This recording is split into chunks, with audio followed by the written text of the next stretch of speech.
धीरे धीरे जब लड़का बोलने लगता है तो वह जब 3 साल का होता है तो उसे अगले जन्म की सारी बातें याद रहती है, यहाँ तक कि उसकी मृत्यु कैसे हुई थी वो भी उसे याद रहता है। ऐसी एक नहीं ऐसी हजारों कहानी हमारे भारत में देखी गई है जो कि पुनर्जन्म होने की इशारा करती है। 10-12 साल तक आप कहाँ कहाँ रहे उसके बारे में आपसे जानना चाहेंगे। नहीं, कोई आता पता नहीं होता, कहाँ से कहाँ से कहाँ, हवा के साथ चलते हैं। याद रखना मैं आपको कोई सुनी हुई कहानी या फिर देखी हुई कहानी नहीं बता रहा हूँ, जो रियल में घटित कहानी है उसको बता रहा हूँ। आप उस समय का न्यूज उठा के देख सकते हो कि यह बात 12 दिसंबर 1983 की है, जब आगरा से 13 किलोमीटर दूर एक बाद नाम के गांव में एक लड़के का जन्म होता है और उस लड़के का नाम टीटू रखा जाता है। और टीटू के माता का नाम शांति देवी होता है और टीटू के पिता का नाम महावीर सिंह होता है। आप लोग एक बात ध्यान में रखिएगा कि उन लोगों का ये छठवीं औलाद होता है।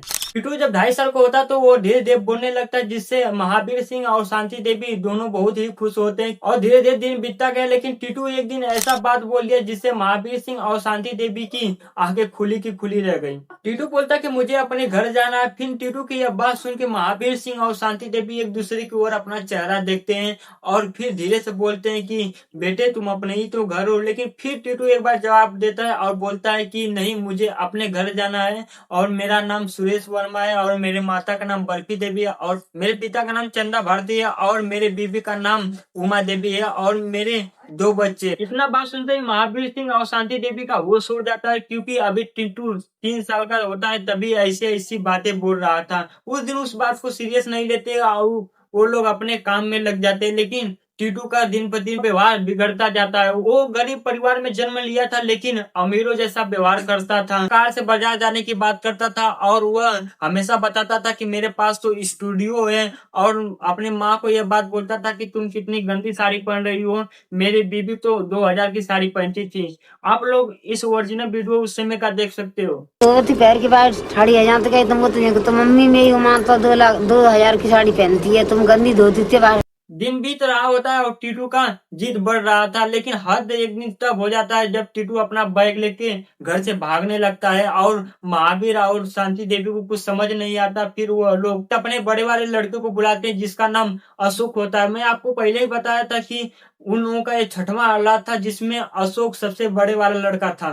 अशोक को बुलाते हैं और उसे शाहगंज जाने के लिए बोलते हैं, जहाँ की टीटू हमेशा बातें किया करता था। सदर बाजार जहाँ स्टूडियो होने की जिक्र करता था और जहाँ जहाँ की वो बातें किया करता था वहाँ पे अशोक को जाने के लिए बोलते हैं। फिर उसी दिन अशोक निकल जाता है। अशोक सदर बाजार पहुंच जाता है और वहाँ के लोगों से बातचीत करता है और पूछताछ करता है, जिससे टीटू की कई बातों पे यकीन किया जा सके। लेकिन कुछ भी ऐसा हाथ नहीं लगता अशोक के जिससे टीटू के कई बातों पे यकीन किया जा सके। तभी उसकी नजर एक सामने एक दुकान पर पड़ती है।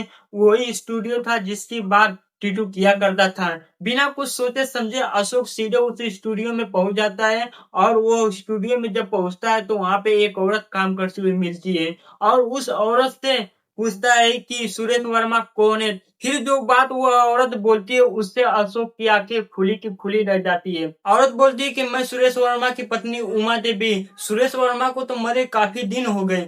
इतना बात सुनते ही अशोक उस औरत से सारी बातें बताता है और स्टूडियो से लौट जाता है और वह वापस अपने गांव में आ जाता है बाद में और घर पे आके महावीर सिंह और शांति देवी को सारी बातें बताता है। घर वाले सोचते हैं कि ऐसा कैसे हो सकता है, क्योंकि ना ही कभी टीटू गांव से बाहर गया था, ना ही कोई गांव के बाहर से आके टीटू को ये सब बातें बताई थी। फिर टीटू इतना सही बातें कैसे बता सकता है, उन लोगों को कुछ समझ नहीं आता। फिर अगले दिन उमा देवी महावीर सिंह के घर आ जाती है टीटू से मिलने के लिए, क्योंकि उसे यकीन नहीं हो रहा था कि सुरेश वर्मा का जन्म एक टीटू के रूप में हुआ है। टीटू जब देखता है तुरंत दौड़ के जाता है और अपने पिता का पैर छूता है, क्योंकि उमा देवी के साथ उनका पिता भी आया होता है और उनका पैर छूता है और अपनी बीबी उमा देवी से बोलता है कि मेरे बेटे नहीं आए सोनू और मोनू। उमा से उमा झट नहीं आएगी और टीटू बोले उमा ते तेने में पहचान लो कि ना पहचानो, तो बोली तुम्हें पता ना पहचानो के रोनू सोनू कहाँ पढ़ रहे हैं कि घर ही बैठे हैं। इतना बात सुनते ही उमा देवी के चेहरे का रंग उड़ जाता है, क्योंकि सही में उनके साथ उनका बेटा नहीं आया होता है। लेकिन अभी भी उमा देवी को यकीन नहीं हो रहा था कि सुरेश वर्मा का जन्म टीटू के रूप में हुआ है। फिर वह एक ऐसी बात पूछती है जिससे उसकी बीबी उमा देवी को पूरा यकीन हो जाता है कि सुरेश वर्मा का जन्म टीटू के ही रूप में हुआ है। वो पूछती है कि मरने से पहले एक दिन हम लोग क्या बात किए थे। फिर टीटू बोलता है कि हम लोग मेला घूमने गए थे और गाड़ी के स्टीयरिंग पे बैठ के जलेबी खाए थे। यह बात सुनते ही उमा देवी घबरा जाती है और उसे पूरा यकीन हो जाता है कि हाँ, सुरेश वर्मा का जन्म पुनर्जन्म के रूप में टीटू में हुआ है।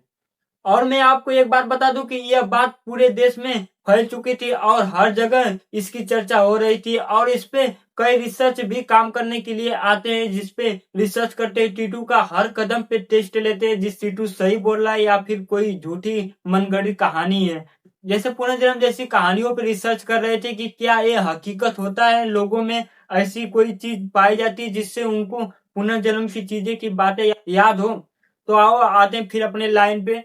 फिर टीटू के इतना बात सुनते ही फिर उमा देवी वहीं से वापस लौट जाती है और फिर यहीं से पूरा खेल स्टार्ट होता है। फिर कुछ दिन के बाद फिर उमा देवी और उनके साथ वो रिसर्चर आते हैं और टीटू को सदर बाजार में वापस ले जाने की बात बोलते हैं। अब यहीं से टीटू का हर कदम कदम पे टेस्ट लिया जाता है। पहला टेस्ट लिया जाता है कि क्या टीटू अपना उस दुकान को पहचान लेता है जिसपे सुरेश वर्मा काम किया करता था।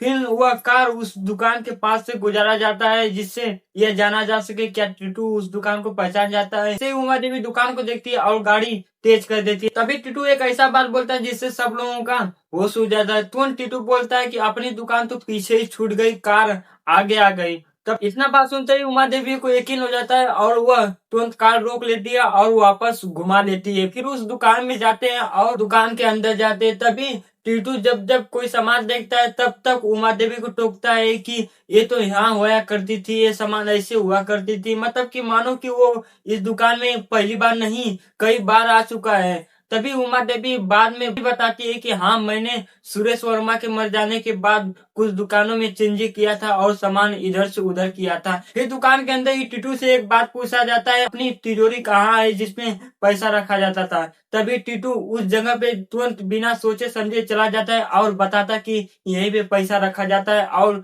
वहीं पे सबको यकीन हो जाता है कि हाँ, सुरेश वर्मा का जन्म टीटू के रूप में हुआ है। अब आता है टीटू का तीसरा टेस्ट जिसमें थोड़ा बहुत लोगों के अंदर शक होता है वो भी दूर हो जाता है। आप लोगों को पहले मैं बताया था कि जब उमा देवी मिलने गई थी टीटू से तो अपने बेटे को नहीं ले गई थी और क्या 10-15 लड़कों में सोनू मोनू को खड़ा किया जाता है और टीटू से बोला जाता है कि जाओ सोनू मोनू को पहचान के लाओ।